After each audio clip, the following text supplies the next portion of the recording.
Cameroon, Bandung, Africa, Bandung, to the world, Bandung.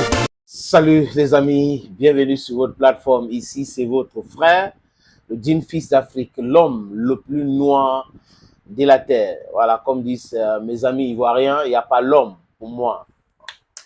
Je suis le plus noir. En fait, les amis, j'ai dit et je répète, parce que la répétition, c'est la mère de toutes les sciences, l'éducation, qu'à chaque fois qu'on analyse un sujet géopolitique, on doit analyser ça sur le prisme de l'Africain que nous sommes. Quelles sont les leçons qu'on peut tirer dans telle ou telle situation? Fini l'époque où c'était avec des sentiments, c'était non, non, non. On doit être lucide, regarder la vérité en face et tirer davantage dans certaines situations. C'est très important pour nous. L'Afrique a besoin de se développer tout de suite. Le temps de l'Afrique, c'est tout de suite. Il ne faut pas accepter les histoires que l'Afrique, c'est le continent de l'avenir. Non, quel avenir? Nous sommes le continent de maintenant. C'est maintenant. Et ces discours politiques et politiciens, ce sont des discours trompeurs.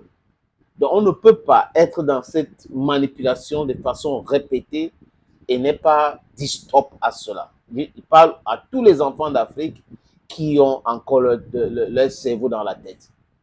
Nous devrons se dire, et se dire la vérité, se dire que l'avenir de l'Afrique, c'est tout de suite. Il n'y a pas les histoires de dire l'Afrique, non, parce que à force de répéter cela en Occident, nous on prend ça pour agent comptable, parce que ça vient de l'Occident. Et on a des politicards et les politiques, bref, je vais être poli, qui répercutent exactement cette même narrative, cette même chanson qui vient de l'Occident.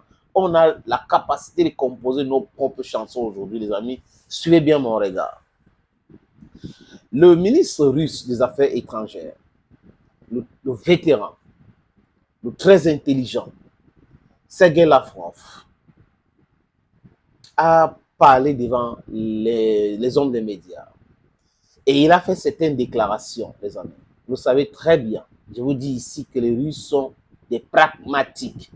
Et en tant qu'Africains, en tant que pragmatiques, on soutient des gens qui disent des choses qu'ils font et font exactement ce qu'ils disent. Quand les Russes parlent, les Occidentaux, ils se précipitent pour démentir parce qu'ils sont des menteurs. Eux, ils ne peuvent pas dire quelque chose. C'est-à-dire qu'ils ne peuvent pas, à chaque fois qu'ils disent des choses, ce sont des mensonges. C'est la manipulation. C'est comme ça que l'Occident collectif fonctionne. Ça ne commence pas aujourd'hui, les amis. C'est depuis des lustres. Près de 400 ans de l'esclavage, de la colonisation, du néocolonialisme. Voilà des gens qui ont colonisé le monde. Voilà des gens qui sont venus diviser l'Afrique en plusieurs morceaux. Et ce sont ceux-là qui veulent nous donner des leçons aujourd'hui. Chers amis, chers combattants, réveillez-vous. L'Afrique, l'avenir de l'Afrique, c'est tout de suite. C'est pas... Non, non, c'est tout de suite. En fait, Lavrov dit quelque chose. Il dit que la France a voulu entamer les négociations avec la Russie en écartant Zelensky. Donc, Paris a voulu négocier sur la guerre en Ukraine en écartant Kiev. Et je vois la réaction du Quai d'Orsay après ces déclarations. Non, ce n'est pas vrai, ce n'est pas vrai, ce n'est pas vrai. Mais c'est vrai. Pourquoi Macron est si énervé aujourd'hui? Pourquoi Macron fait tout pour mettre Zelensky et Donald Trump ensemble? C'est parce que Macron n'est pas le bienvenu à Moscou. C'est parce que Vladimir Poutine refuse de le prendre même au téléphone.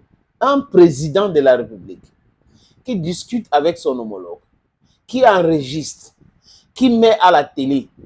Si c'était Poutine, imaginez un seul instant que c'était Poutine qui avait enregistré Macron.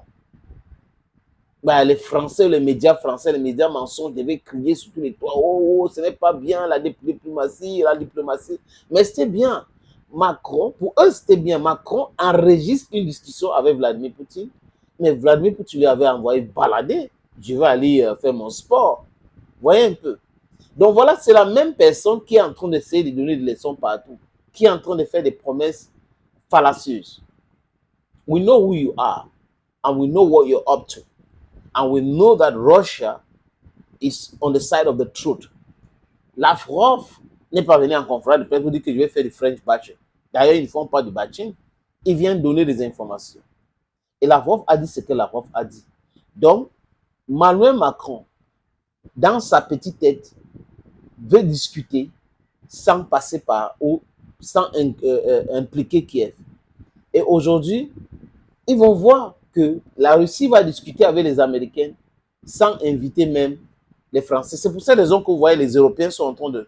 Et il a poussé encore la réflexion pour dire que même le Royaume-Uni, les amis, il dit même le Royaume-Uni, l'Allemagne a essayé de négocier avec les Russes. Mais les Russes ne veulent pas.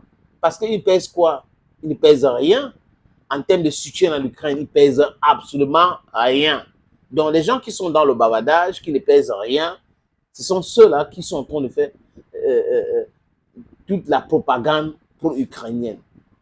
It cannot just work. Et regardez, Poutine aussi a déclaré quoi? Que la Slovaquie, actuellement, donc Fico, le Premier ministre, veut accueillir les pourparlers de la paix. Le Premier ministre slovaque a dit à Mondo Vision, et son record, que l'Ukraine ne peut jamais battre la Russie. Et il a dit à ce terme, la Russie est imbattable, même avec les pays de l'OTAN. La Russie est imbattable. C'est ce que Fico a dit. Donc, il faut négocier tout de suite. Donc, certainement, il a ses contacts en Russie et il veut que ça se passe chez lui. Maintenant, entre Donald Trump et Vladimir Poutine, est-ce que lors de leur première rencontre, ils vont choisir la Suisse ou ils vont choisir la Slovaquie? That is just the question I'm asking myself.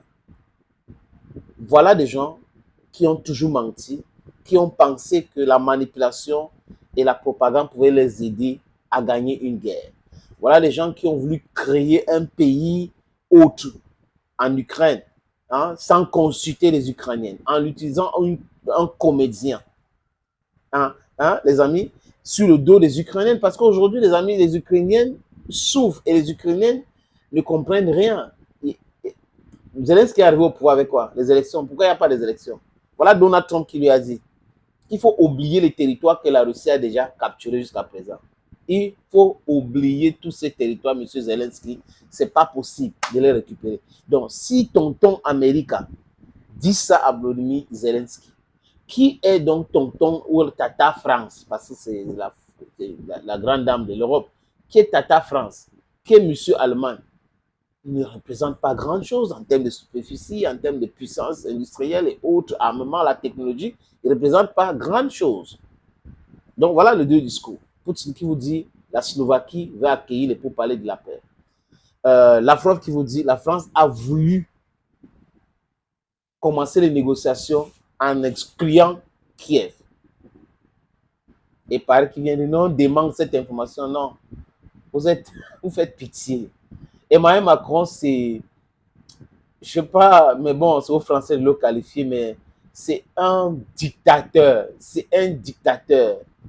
C'est comme ses amis qu'ils ont fait installer en Afrique là. Ils sont nombreux ici en Afrique, Afrique centrale, Afrique de l'Ouest et tout, que la France a fait installer. Mais c'est en train de finir. C'est en train de finir, les amis. Thank you, friends, always watching vids on this platform. Thank you again and bye-bye.